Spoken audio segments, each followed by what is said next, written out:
Hey, I'm Natasha Neece, author of Rise Up and Rock, A Front Woman's Journey. And today I'm going to start reading a chapter a week. So we're going to start with chapter 1, Over the Hills and Through the Veil. The rural valley surrounding Ashland, Oregon, unfolded in a mosaic of small farms and rolling hills, framed by the Siskiyou and Cascade Mountains. My life looked peaceful on the surface, but just beneath, my days were weighed down by a thick fog of depression and confusion. I was deep in a long-term relationship, awakening to how thoroughly it had disempowered me, entangled in a dynamic that blurred my sense of self. I found solace riding my Belgian draft horse, Bonnie, through the winding back roads. The steady rhythm of her hooves against the earth, the warmth of her rounded back, and the expansive open sky soothed me. She tethered me to my childhood, spent mostly on horses, and to my true spirit amidst my unrest.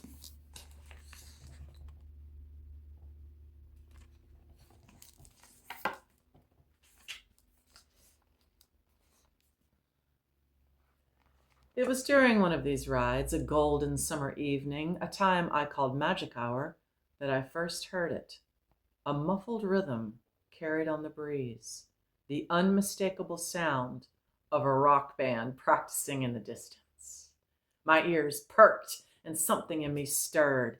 Curiosity, certainly, and maybe hope. As I continued riding, the sound grew louder, unraveling something long dormant within me, like a flame catching hold after years of smoldering. Intrigued, I guided Bonnie over the hills and found a small barn glowing with energy. I sat outside, mesmerized, enjoying memories of my younger years when I was never without a band. I found myself riding Bonnie past that barn more frequently, listening intently as their music filled the air. The pull became irresistible. One evening during their break, I mustered the courage to approach. Chris, the owner of the house, opened the door and was warm and friendly.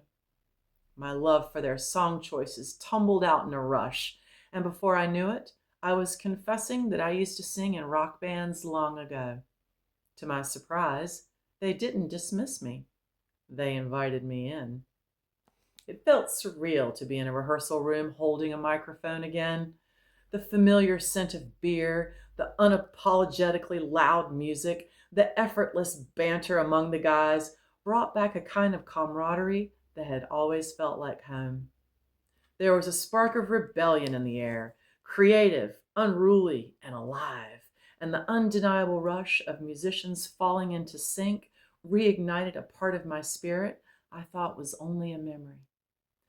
Tentatively, I suggested Fairies Wear Boots by Black Sabbath, and they threw out Barracuda by Heart and The Immigrant Song by Led Zeppelin.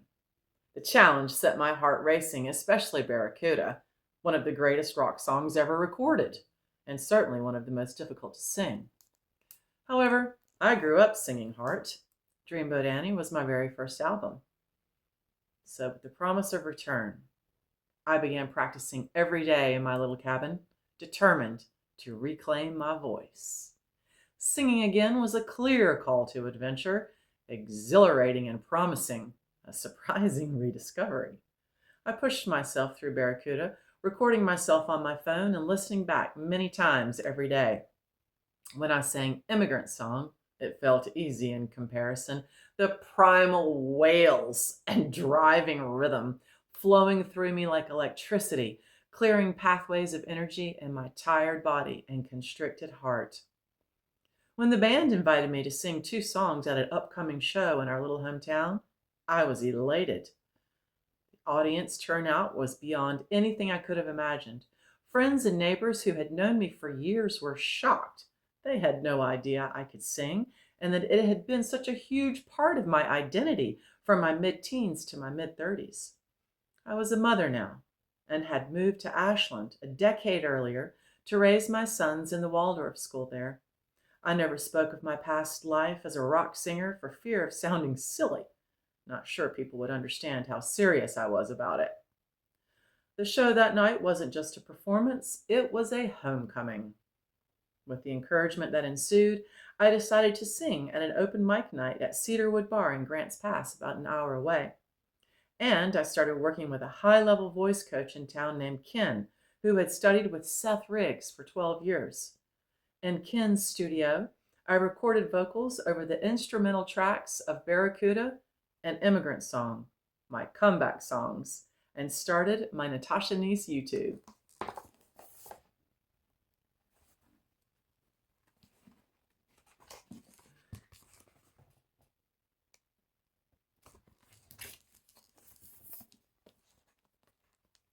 But not everyone celebrated with me.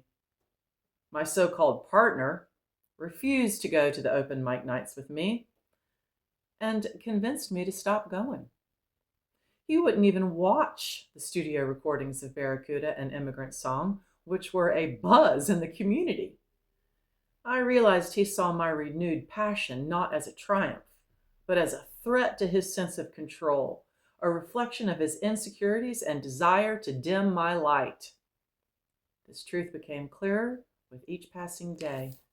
On the night of November 1st, 2019, in the 2-day window of time known as Dia de los Muertos, or Day of the Dead, everything crystallized.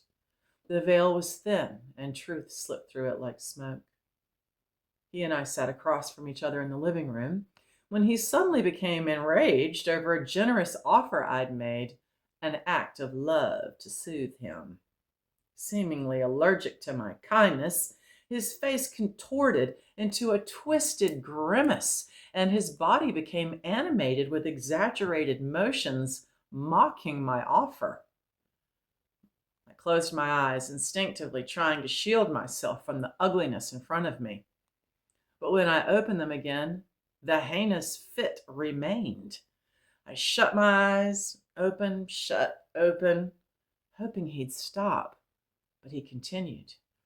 I closed, opened, closed, and when I opened my eyes again, in that rhythm of flickering between perception and protection, the veil completely lifted. To my astonishment, I saw a vision, clearer than imagination, and I stared in near disbelief. It was as if a ghoulish figure was coming through him, as him, amplifying the malice in his embodiment. My skin felt slightly electrified, my body instinctively registering what my mind was only beginning to comprehend. And then the silent message came, thunderous in its truth. He is living off your pain. It didn't come as a metaphor. It came as a fact. Something in the unseen was drawing sustenance from my suffering, and he was its conduit. My life force had become a currency in a transaction I never consciously agreed to. And I knew, with deep and immovable clarity, as sure as I've ever known anything, that I had to get out. Not later, not after another compromise, not after another heart-to-heart. There would be no reasoning, no negotiating, no further offering of my spirit to be devoured. The cord had to be cut.